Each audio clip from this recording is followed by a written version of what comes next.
This is Novel Marketing, and I'm Thomas Umstattd Jr., and James L. Rubart is not going to be here today. He unfortunately has a really bad cold. We delayed putting out a new episode for quite a long time, and he sounds cross between Darth Vader and a lot of coughing. So to save you from that, I am going to be going solo, and today we're talking about how to double your book profits through affiliate revenue. So normally on this show, we talk about how to sell more books because that's what we as authors want, right? We want to sell more units, more copies. But there's another thing that's important to talk about, and that is how to make more money on the books that you actually sell. So we want to sell books, but we also want to be able to, feed our families and pay the rent or cover the mortgage. And a lot of authors are not bringing in very much money. And for many of them, it's because they don't know all of the different ways they can make money on their book. And so one of the easiest ways to increase your revenue, and for traditionally published authors, often doubling your revenue, is through something called affiliate revenue. So what is affiliate revenue?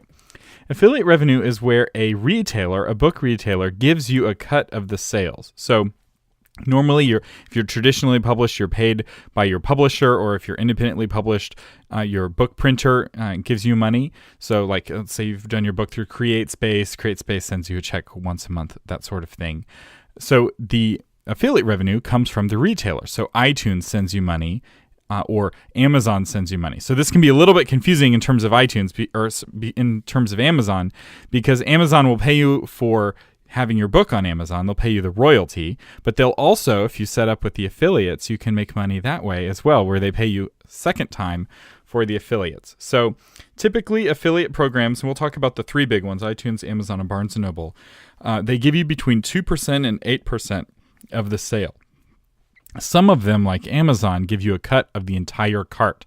And this can be incredibly lucrative. If somebody buys your book through your affiliate link and they buy a new computer or a new digital camera or one of a billion things that can be bought on Amazon, you get 2 to 8% of that as well, or 4 to 8% for Amazon. And so when my book came out, I started to see all kinds of crazy unrelated products that people were buying in addition to my book, and I was getting a percentage of those sales as well. And part of the reason is that for folks who are not a part of Amazon Prime, they add your book, let's say it's $15 to their cart. Amazon's like, oh, you're only $10 away from getting free shipping. Would you like to add something else? And so that upselling that Amazon does actually benefits you as the author. The other benefit of affiliate programs in general is that it gives you tracking information. You're able to know how many people are buying your book, and you can do testing. So with Amazon, you can create different codes and you can test one. So I shared this code on Twitter and sold 2 books, and I shared this code on my email list and sold 200 books. So I'm thinking email is more effective than Twitter. So let's talk about Amazon. There's several pros to Amazon. It's the easiest to sign up for. It's the easiest to use, and it also has the largest audience. So more people buy on Amazon than on all of the other retailers combined. So for most authors, it's their biggest source of revenue. And the cart is the most lucrative on Amazon. So Barnes & Noble, if they give you a cut of the cart, which is a little unclear if they do that, it's only other books that people are buying, whereas Amazon, it's books and cosmetics and food and diapers and videos and pretty much anything that can be bought almost under the sun. The biggest con of Amazon is that it's not available in all states. So some of you are probably already shaking your hands at the iPod or iPhone that you're listening to because you're like, I can't get Amazon in my state. Or you tuned out because Jim's not here and it's not as fun without him. We miss you, Jim. Come back soon. Get well soon. So Amazon's not available. You may not be able to use Amazon. There's a handful of states it doesn't work in. Colorado is the one that comes to mind. But if you're in one of those states, don't worry, because one of the pros of the other 2 affiliate programs is that they do work in all of the states. So just because you can't use Amazon's affiliate program doesn't mean that you can't use any affiliate program. So the next affiliate program I'd like to talk about, actually, real quick, before we go on to the next affiliate program, just Google Amazon affiliates. We'll also have a link in the show notes for how to sign up for Amazon affiliates. It's a relatively straightforward process, and then you get a special link that you can create to any product on Amazon, not just for your own book, but it makes the most sense to do it for your own book, at least as a starting point. And anyone who clicks on that link, Amazon keeps track of them. And if they make any purchase on Amazon for the next couple of days, you get 4 to 8% of that purchase. And the reason why it's 4 to 8% has to do with how many books or how many units you sell. So the more business you send Amazon, the higher of a percentage they give you. And so the more you make, the more you make. So it's one of those to him who has more will be given kind of features. Barnes & Noble is the same way. Although Barnes & Noble, instead of it being 4 to 8%, it is, wait for it, 2 to 4%. So they pay way less. So that's one of their cons of Barnes & Noble. Another con is that they're not author friendly. In fact, the third con is that they recently fired all of the authors who are using Barnes & Noble's affiliate program, which is part of the reason why I'm doing this episode right now, because most people don't know this. If you've been using Barnes & Noble's affiliate program, you're no longer going to get paid as of January 1, 2016. You have to reapply for their new affiliate program and set up new links, which is a huge amount of work unless you're using a plugin like MyBookTable to manage your affiliate links, in which case it's only a moderate amount of work. So Barnes & Noble, if you were to pick one not to do, Barnes & Noble is probably the one not to do because of how little money it pays and because of the hassle. But you're leaving money on the table, because even Barnes & Noble, which is the hardest to set up, you can probably get configured in 30 minutes, an hour's worth of work. And if you're using MyBookTable, you can add it to your website in like 5 or 10 minutes tops. It's very, very easy to add it to all of your links to your Barnes & Noble products. And then you're making an additional 2 to 4% off of the retail of your book from now on for forever, for everyone who buys through your website, and potentially for other books that they buy on Barnes & Noble as well. So that's long-term revenue for just a little bit amount of work up front. And I would venture to estimate that 80% of authors don't have any affiliate program set up on their website. And probably 95% of authors don't have Barnes & Noble's affiliate program. So that's 95% of authors who could be making 2 to 4% more money, but aren't, because they're not spending the 2 hours to get it set up. So the one pro with Barnes & Noble is that it works in all states. Now, I know some of you are listening from outside of the country and you have no idea what Barnes & Noble is.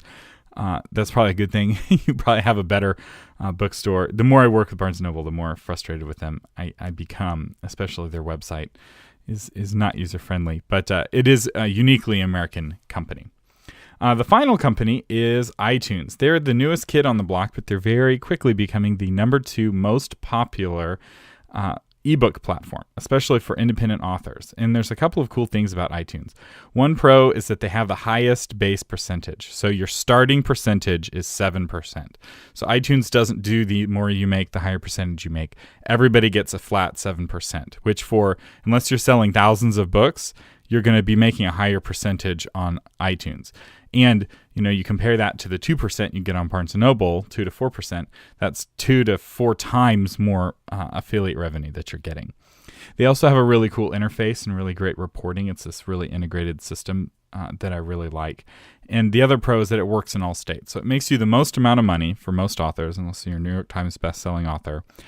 So it makes you the most money, and it works everywhere. So if you can't use Amazon's affiliate program, you can use iTunes affiliate program, and I strongly encourage you to set that up. And again, just Google iTunes affiliates or go to novelmarketing.com/73 for episode 73, and we'll have links to each one of these affiliate programs. And it works the same way as Amazon's. You get a special link to your book or to your ebook, and you can paste that into your website, or if you're using MyBookTable, you just paste in your affiliate code, and MyBookTable does the rest for you. Now, iTunes, one thing that's a little confusing between iTunes is that you have iTunes and iBooks. They both use the same affiliate program, but they're actually 2 different stores. iBooks is for selling ebooks, and iTunes is for selling audiobooks. For some reason, Apple did not move audiobooks into the iBooks store when they launched the iBooks platform. They've kept it in the music store because it's audio. I guess it makes sense, but you only have to sign up for the one affiliate. It works in both places. All right. Final tip I wanted to give you before I let you go, and this, which will probably be a shorter episode, is for those of you who have lots of international readers. So affiliate stores are tied for legal reasons and for currency reasons to just one country. And so if you're sending somebody to an affiliate link to an American, say the Amazon.com, your Canadian customers are going to go to the .com, and then they'll have to find their way to the .ca version of Amazon. And by the time they get there, your affiliate code won't be attached because from a legal perspective, Amazon.ca is a different company. So what do you do if you have lots of international users and you want to have your affiliate link for these different affiliate programs for these different countries? There's actually a tool for that, and it's a tool called Genius Link. And Genius Link is a really cool service that internationalizes your links to bookstores. So it works for iTunes, it works for Amazon. And so if I'm from South Africa and I click on your Buy Now button, it will take me automatically to the South African version of Amazon and the South African book page, assuming your book is available in South Africa. And if you are signed up for the South African Amazon affiliate program, it'll insert that link for you all automatically, which is pretty genius, which I guess is where they get their name from. So I've actually had some talks with the CEO of Genius Link, and he's a really cool guy. They seem to have a really great setup. They give you, I think, 1,000 clicks for free, and then they have paid models moving up. But by the time you start paying for it, you're making enough money from it that you're happy to pay the money because you're just paying a percentage of the additional money that you're making. So it's Genius Link. Their website is geni.us. Again, we'll have a link to that in the show notes. And that works with MyBookTable as well. So you can insert your Genius links into MyBookTable for your buy buttons, and they work just fine. In fact, it's our go-to solution for folks who have readers all over the country. Most authors, most of their readers are in their own country, but some authors have a very international readership, and Genius Link can be a great resource for them. All right, this episode of Novel Marketing has been brought to you by MyBookTable. So we've been talking about affiliates today. MyBookTable is the way to add book pages to your website, and it handles affiliate links for you. So for the people who were using MyBookTable and they switched, they had the old Barnes & Noble and they had to move to the new program, all they had to do is paste in one block of code into MyBookTable, and MyBookTable updated all of their links to the new affiliate links for them. Now, to use affiliates with MyBookTable, you have to pay for the paid version of MyBookTable. So the free version, it uses our affiliate links, which is how we are able to fund the free version. But for the paid version, you can use your own affiliate links, and you can get 10% off of that if you use the coupon code NOVELMARKETING when you check out at MyBookTable.com. Today's featured iTunes review is by Elizabeth Kitchens, the author of The Beast's Enchantress. And she says, great content and personable hosts. Thanks to Thomas and James for taking the time to do this. So thank you, Elizabeth, for your kind review on iTunes. If you'd like to hear your name mentioned on Novel Marketing, leave us a review. It doesn't even have to be a positive review. We're giving shout outs to folks who leave us reviews. And we've been taunting you for somebody to leave a negative review, and so far we haven't gotten one. So I guess y'all like the show. And actually, a really nice thing to do for Jim, because he's very sad that he couldn't be on today, but he's very, very sick. And so leave a review and say, get well, Jim, or something like that in the review, and I will share those with him, and I think it will really encourage him because we want Jim to come back to the Novel Marketing Show. So thank you for listening. This has been Thomas Umstattd Jr. on the Novel Marketing Podcast, giving you novel ideas on how to promote yourself and your writing offline, online, and everywhere in between. Thanks so much for listening.